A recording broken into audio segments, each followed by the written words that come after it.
So this man seemingly, well, not seemingly, single-handedly destroyed a franchise. I'm not joking when I say that. Kawhi Leonard single-handedly destroyed the LA Clippers franchise. The Los Angeles Clippers are a complete disaster right now, and one person is responsible for all of it. Kawhi Leonard arrived with championship promises, forced massive trades, got everything he wanted, and then proceeded to destroy the entire franchise. The arena is new, the roster is wrecked, and the future looks bleaker than ever. How does one player cause this much damage? Let's break it down. Drop a comment below. Is Kawhi Leonard the most overrated superstar of this generation, or did the Clippers just mismanage everything around him? I want to hear what you think. This Kawhi Leonard story somehow just keeps getting crazier, so let's just break down what we know so far. It all started when Pablo Torre discovered that around the time Kawhi signed with the Clippers in free agency, he also signed a $28 million deal with the company called Aspiration. Aspiration had raised approximately $600 million, including a $50 million investment from none other than Clippers owner Steve Ballmer. It's alleged that Kawhi's contract with the company was a no-show deal intended to circumvent the salary cap. Let's be brutally honest here. Kawhi Leonard single-handedly destroyed the LA Clippers franchise. And before anyone jumps in with, "It wasn't his fault," or "Blame Steve Ballmer," let's get real. This is a players' league. Players have all the power. And when a player of Kawhi's caliber makes demands, franchises bend over backward to accommodate them. The Clippers did exactly that, and now they're paying the price in the most catastrophic way possible. His uncle had them basically was going around teams trying to get illegal deals, and none of these other teams were willing to make illegal deals to get Kawhi to those teams. Whether that be the Raptors, whether that be the LA Lakers, they weren't willing to break the law at least maybe not the law, but the rules of the league, in order to get Kawhi Leonard to their team. The Clippers were. Not only that, you had all the aspiration shit. Here's what people forget. Before Kawhi arrived, the Clippers were actually in a decent position. They had just taken the full-strength Golden State Warriors to 6 games in the playoffs. Not the injured Warriors, not the depleted Warriors.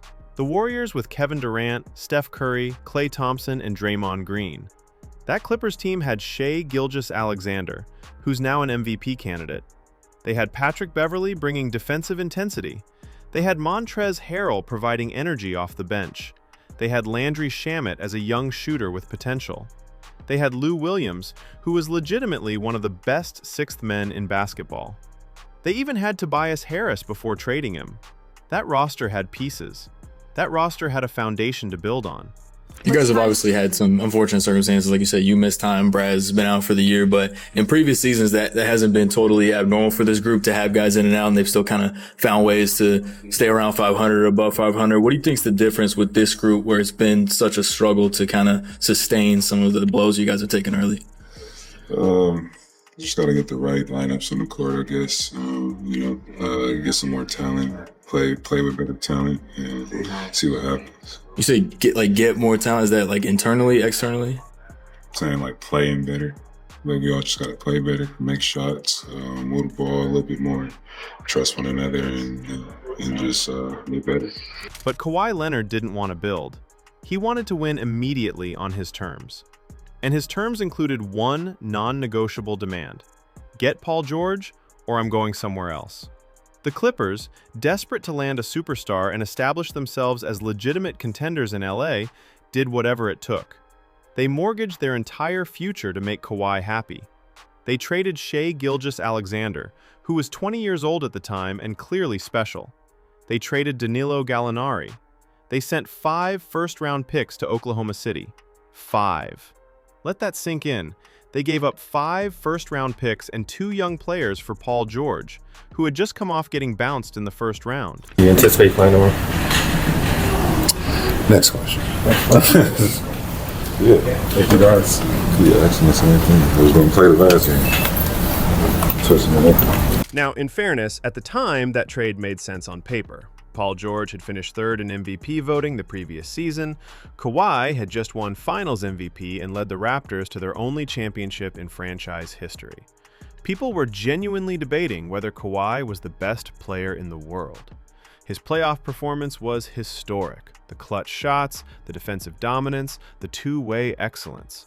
By every metric, he looked like a generational talent in his prime. So yes, you make that trade 100 times out of 100 if you're the Clippers in that moment. But here's the problem. Everything that has gone wrong for the Clippers since that moment can be traced directly back to operating on Kawhi Leonard's timeline. They've been in win-now mode for 6 years. 6 years of mortgaging the future, making desperate moves, sacrificing draft capital, and chasing immediate success.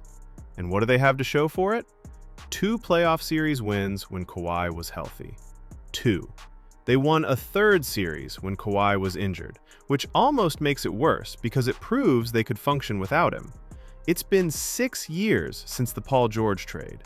Think about what other franchises have accomplished in 6 years. The Bucks won a championship, the Warriors won another championship, the Nuggets won a championship, the Celtics rebuilt and became title favorites.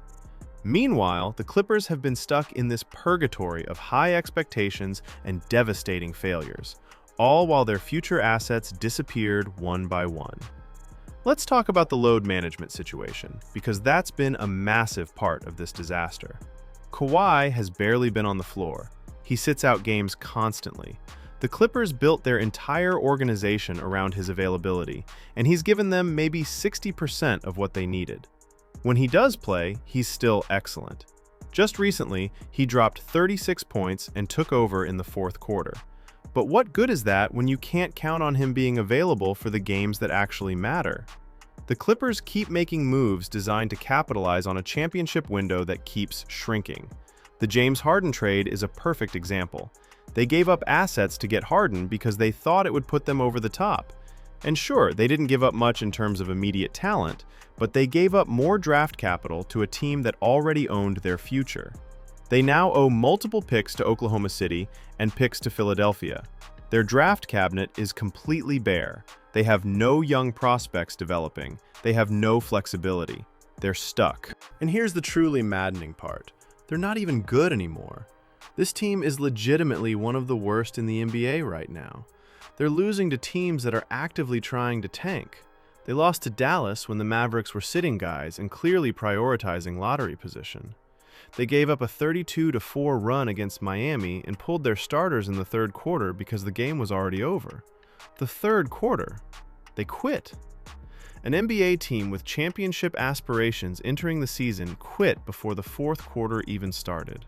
James Harden is averaging 28 points and 9 assists at 36 years old, and they're still terrible. When your offense is entirely dependent on a 36-year-old Harden playing at an all-NBA level just to stay competitive, something has gone horribly wrong. Harden deserves credit for his performance this season. He's been excellent. But the fact that the entire team collapses when he has an off night shows how fundamentally flawed this roster is. They're 25th in points per game, 27th in rebounds, 28th in assists. Those are catastrophic offensive numbers. And defensively, they're only 19th in opponents' points per game, which means they're below average on that end too. Think about that.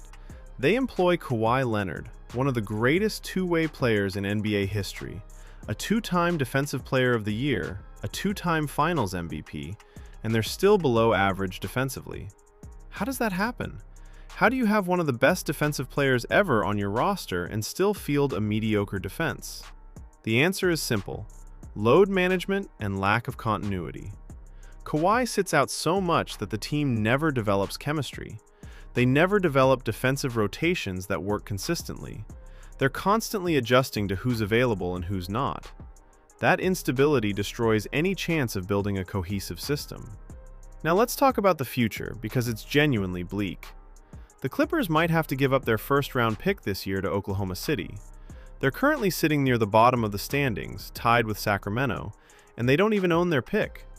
Teams are actively trying to lose games right now because it's a loaded draft, and the Clippers are down there with them despite trying to win. That's humiliating. If they end up giving Oklahoma City a top 6 or top 7 pick in this draft, it could legitimately ruin the competitive balance of the league for years. The Thunder are already the best young team in basketball. They're 21-1. They have Shai Gilgeous-Alexander, who they got from the Clippers in the Paul George trade. They have a roster full of talented young players and future picks. And now they might get another lottery pick in a draft with generational talent. Cooper Flagg is in this draft. The Thunder never mess up draft picks.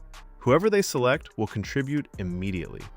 Giving them more ammunition is insane. The Clippers just opened a brand new arena. Ballmer spent billions on this state-of-the-art facility to establish the Clippers as a premier franchise in Los Angeles. And what's happening? They're getting demolished at home. They're embarrassing themselves in front of fans who paid premium prices to watch. The arena is beautiful, but the product on the court is unwatchable. Here's the harsh reality. The Clippers are back to being a joke franchise. They're back to the pre-Blake Griffin era when nobody took them seriously. Even when they were good with Blake and Chris Paul, they were still the second team in LA. The Lakers were always going to be the city's true franchise. But at least during the Lob City era, the Clippers were competitive and entertaining. Now, they're neither. When you're the second team in LA and you're bad, you have nothing. You don't get free agent interest, you don't get media attention, you don't get the endorsement opportunities that come with being a Laker. You're just paying California's high taxes to play for an irrelevant franchise. At that point, what's the difference between playing for the Clippers and playing for Sacramento? At least Sacramento has young talent and hope for the future. The Clippers have neither. They have aging stars who are injured constantly. They have no draft picks to rebuild with. They have no young players developing into future stars.